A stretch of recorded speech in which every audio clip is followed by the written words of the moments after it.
the first time I did a disco set was at EDC Las Vegas. Right. I had 5 sets in a weekend. Right. The last set of the weekend, I was like, I cannot do another house set. I need to find something. You see the size, and you're like, okay, but it's kind of hard to imagine, like, to see the reality. And when I arrived in the Palladium and I saw the real stage, I was like, what is that? There is some songs, like, sometimes I didn't want to send to label. I was like, this is too personal. This is my sound. I don't want to share it to label. I think it's fair as an artist to say that. Right. It's Powertools, and Dombresky is back in the house. What is going on, brother? Hello, my guy. How you doing? I'm doing all right. You're having an incredible year. You had an incredible season in Ibiza, touring all over the world, U.S., Europe, Asia, dropping sick tune after sick tune. But the last time you were here, we ended off the interview, and you're like, I'm going to go play a small party, and I'm playing original disco records. Mm-hmm. And I remember leaving going, why the fuck would anybody play original disco records? I'm going to be honest. I was like, what's he talking about? Little did we know, Disco Dom, Footsteps, that whole thing must have been turning in your head. And it is blown up huge. Talk to us about the inception of Disco Dom. Were you thinking of that back then, or was it more like, I just want to play some old disco records for fun? So everything started in 2021, actually, the main project. The first time I did a disco set was at EDC Las Vegas. Right. I had 5 sets in a weekend. Right. The last set of the weekend, I was like, I cannot do another house set. I need to find something. I was playing in a camp, like the camp in Las Vegas. And I was like, oh, let's do a disco set. But from nowhere. He came from nowhere. I called a friend. She said, oh, I have a disco hat. You want it? I said, yeah, for sure. And that's how we started. And then it took me months to realize that, oh, this is not bad. Then I did a party in LA at Kiss Kiss Bang Bang a few months after that we filmed. And I was like, damn, the people are really like this stuff. That's pretty cool. And then step by step, we were like, oh, we should develop that. And I did a mini tour 2 years ago. Then now some EP, some music, and now it's getting a little bit more serious. Yeah.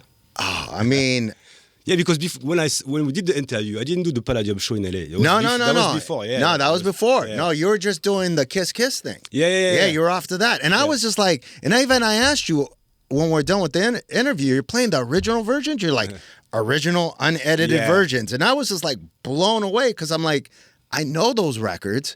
I would never want to play those records. Because one thing is, you got to that's real DJing right there. You know what I'm saying? Drums are moving. Yeah. My set changed since we have this conversation. No, yes. Because I realized that if I have to play only originals, that will be a loop because there is so many, not that many of famous records that we can play. So now I open my set a little bit more. Yes. So yeah, and with some of my music too and stuff. So I went to, after you said that, I then saw the AM radio thing that you did, the coffee pop-up. Yeah. I was like, all right, there's a vibe. I went to the Palladium to see it for myself. Oh, okay. Yeah, okay. I went there.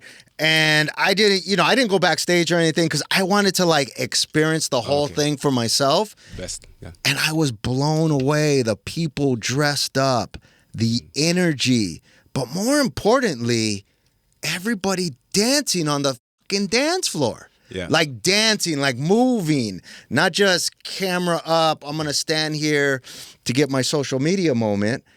And you were dropping bootlegs, and when you dropped the Funky Town bootleg, the place just erupted. Take me back. What was the first disco song that you remember as a kid that you got into? Oh, that should be like Michael Jackson, Prince. I also grew up with Jamiroquai, all this disco influence from the UK and stuff. But to come back for the Palladium, it's like, after all these small years, since 2021, I have all this idea that I wanted to put in one show. Right. So dancers, lights, no CO2, no big explosion, bubbles, sexy. Right. Enthusiasm around the music itself. And that was a surprise for us too. Like we didn't know like this show would be that good, and that was even I enjoyed myself too. Like that was just amazing. So I'm glad you like it. You said something right now. You didn't have CO2, but you had like 16 go-go dancers on top of the boxes with the lights. Like even the visual was different than what you would get anywhere else. We wanted to. The visual for this show was more like to bring a vibe. It was not to because sometimes there is some visuals now. They're so like you can be afraid by visuals. Right. It's like it's a lot, you know what I mean? So no, this one is just to add like some vibe of the in the show, like just like to bring some warm and some like welcoming to the dance floor. Right. It's dedicated to the dance floor. So dancers are here to help you dance and to help you make a part of the show. Yeah. And why do you think France has such a connection with disco? Well, back in the day, there's a lot of French producers who produce like disco music, like Ceron and all these people. And I don't know. A lot of people ask me this question, but the only answer I have is like maybe because we're in the middle of between Africa and United States and England and Italia. And we are connected with that. I don't really have an answer for that, but that's for sure we have some influence there. I mean, you have definitely influence. And I did a deep dive on French disco artists in the 70s.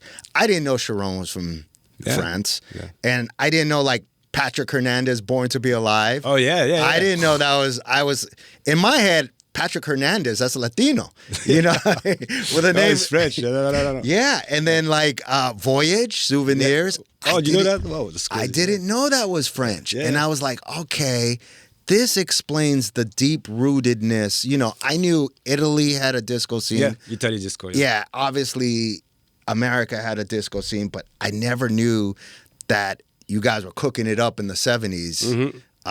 With like disco, and that's really, really dope. I mean, and then seeing you continue a version, a hybrid of it today I think is really amazing, man.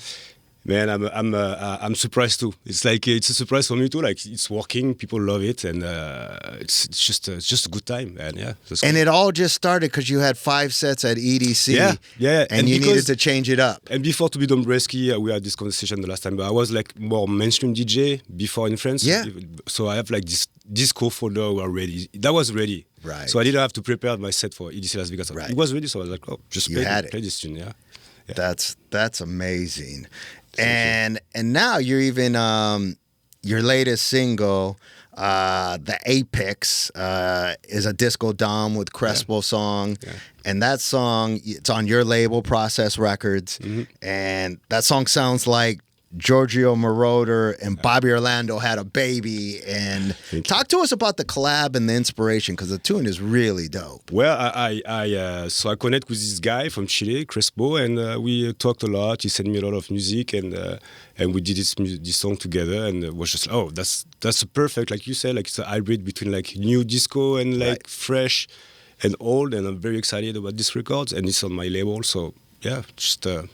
And even the slowdown part in the middle. Yeah. It's a clap moment. Right. Kind of like the Love to Love You, Baby. It just kind of slows down. Exactly. Yeah, that's right. That's cool. Yeah. That's amazing, man.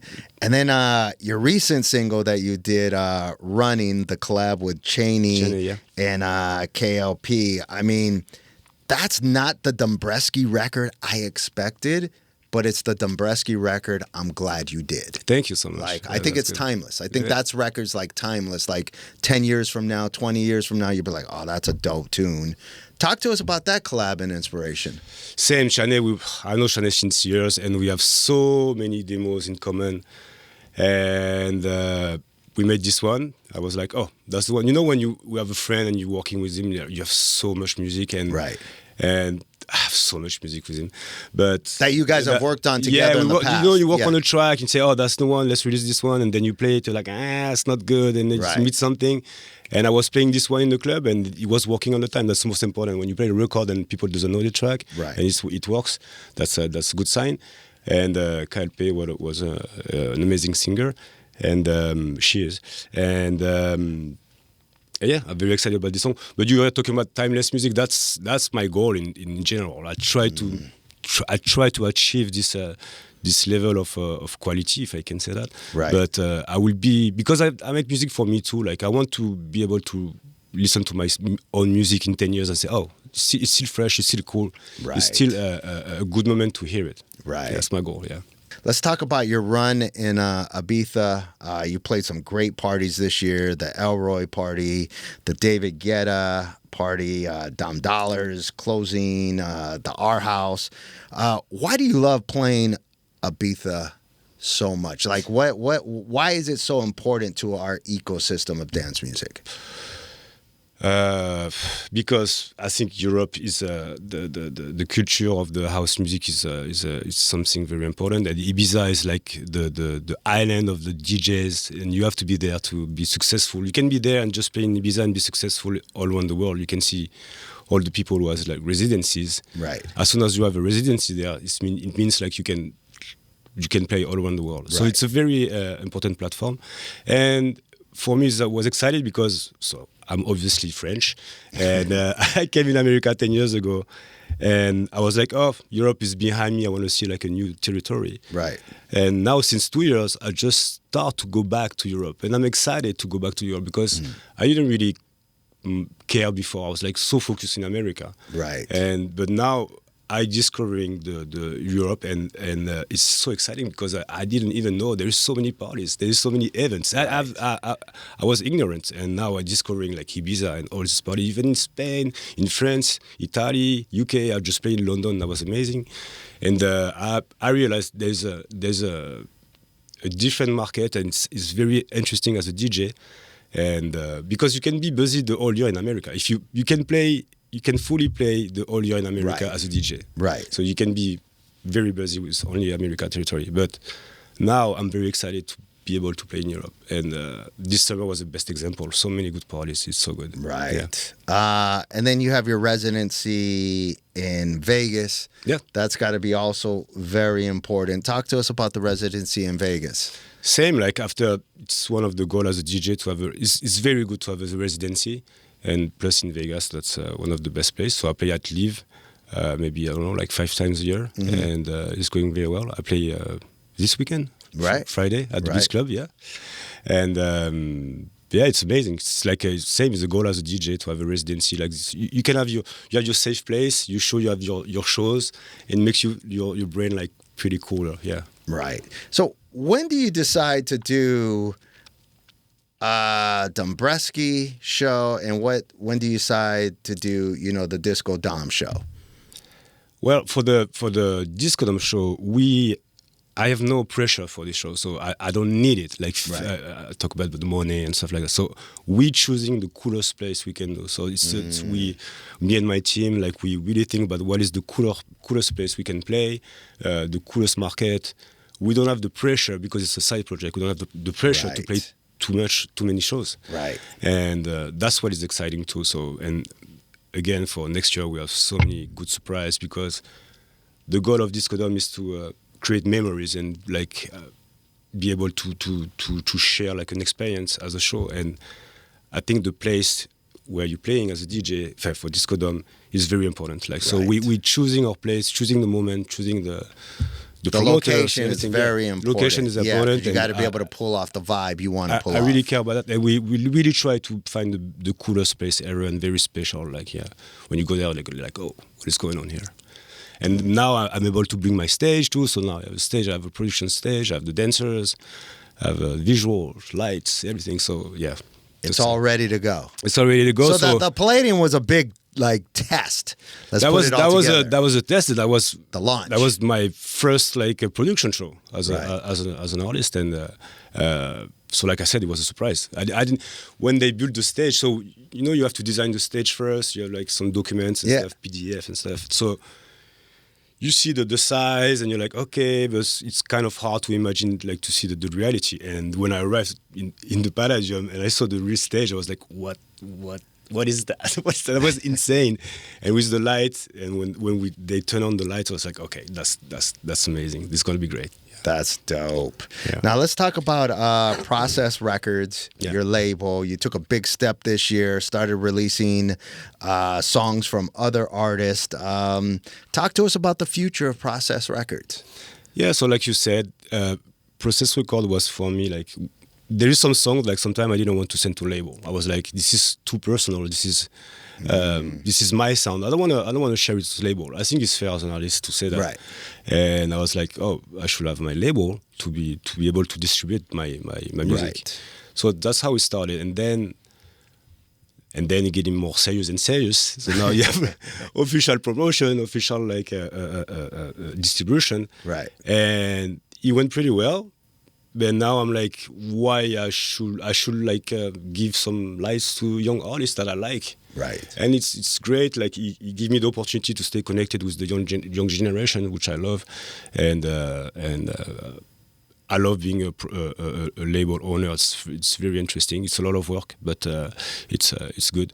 And that's the future. I mean, I want to develop. I want to push some young artists. I want to push myself too, because like I said, like sometimes I don't want to sign my music with other labels, and I like to be independent. And Talk to us about like some records you want to keep for yourself. Is the reasoning? I understand the reason that you said is personal, but is it more personal? Like I want to control the marketing for this, and I don't want another label to mess it up, or is it more I just not wanting to have to answer to anybody and do it my way? I mean, in 2025, I think we have all the tools to manage our career as an artist. Right. My perspective for labels is like, if I have a big single with a big artist and a big featuring and stuff, I have a big artist. Maybe I will need the help of the big company to push the label, and also for the other artists, right. They make them more secure, knowing that we have a big push on the back. Got it. But for my music now, I mean, we use the same social media. We have the same tools. Like I said, we have Salem. I know the internet. I know how to promote a song. Like right. What I should share my how you say that, my profit with a company that. You know what I mean? I like to be independent. I think it's very exciting as an artist. So yeah, and sometimes also my music, I don't see any labels who can fit with the music I do. You know, I did some strange music, man, and I was like, man, nobody's gonna like this, so I prefer to release by myself. And I know I'm kind of proud to control my music and my career the best I can. Yeah. And when you're putting out, like when you finish something and you're like, this is strange, it doesn't belong, I don't know what label this belongs on, but I'm going to put it out. Those are still records you're still testing in your sets. Yeah. I mean, don't get me wrong. Labels can help. That can help. That can help. But when you have a name and you have an audience, that's sometimes it's enough. Right. But sometimes it's also smart to sign a small record without any featurings, because you're gonna use the audience of the label. Right. So that's sometimes I can do that too. Right.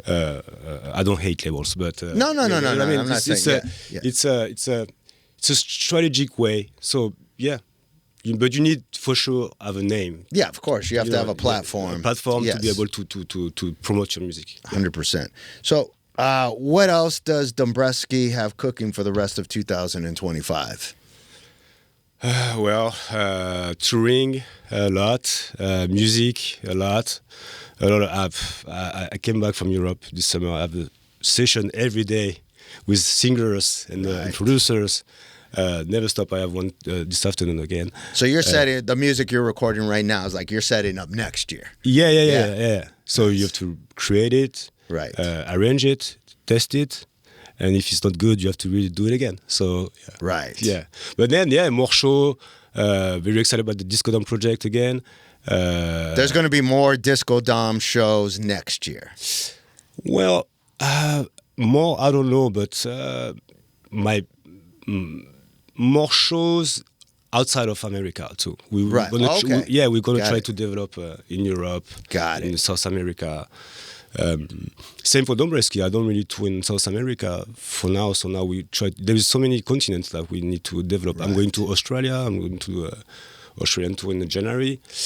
I want to play in Asia more. I want to play in South America more. So there is always stuff to do. Always. That's amazing. Well, it is great having you on. I mean, thank you, man. The music that you're cooking up right now, I love the fact that you're like pushing the sonics in some different ways, doing some great quality stuff. Seeing from you being here last time and seeing Disco Dom go to like, I mean, I just think it's incredible. I remember the conversation we had. I was honestly, I was dumbfounded. I was like, why would anybody do that? And, you know, obviously you had a vision and it kept on growing.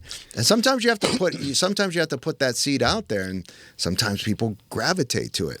Yeah. But I could tell you, just walking around in the Palladium, like the excitement level of people, because that's what I like to see. Like, are people really gravitating to it, or are they just here because it's the cool thing to do? And no, they were in the moment. They were in the vibe. You created a party. You mentioned the fun before, and thanks for saying that, because I'm kind of proud of it. You're right, they're here to enjoy. Right. That's why the dancers are important and stuff, because you don't really want to film. They just, you want to live the moment, and I'm very proud of it. I don't hate the fun, but sometimes it's a lot, and I think like maybe internally in their brain, I try to make them travel in time, so that's the concept of the Disco Dom, you know what I mean? Right. So maybe people are thinking there is no fun in the 70s, so they're like... Right. I want to be in it. They're just forgetting. But I also think, too, the music that's being played, it isn't so much... It's a body music. Yeah, you here have to comes move the your drop. body. It makes your body move. All those songs have to make your body move. Oh, man, we have this conversation like when I do a disco set. It's like... people are moving differently. Yes. The face, the smiles are different. Right. The movement are different. Everybody's sexy. Everybody wants to dance, and that's just amazing. Yeah. Yeah, it's amazing energy. And I'm glad you're bringing this back, and I'm glad that I actually learned a lot more about French disco doing my deep dive, because I was like blown away. Where is the connection from? It just can't come from nowhere. And the fact that you're holding the torch and like taking it to a new level. Thank you so with much. Parties and music and the dress. I mean, how you were dressed at the Palladium. I mean, that's like full pimp mode. Shout out to Chimas. Well, we were like, I tried to dress myself before. That was all right, and then finally we decided to take I have a stylist now who just helped me to dress myself. Yeah, to dress the Disco Dom. It's a different job, and now we have to, the size have to be respected and stuff. It's a lot of investment, but that's worth it. It's worth it. Yeah, that's awesome, man. Thank you, bro. That's awesome. Thank you. Well, thank you for coming by again, man. Thanks for having me. You're killing it, yo. Thank you, brother. Powertools.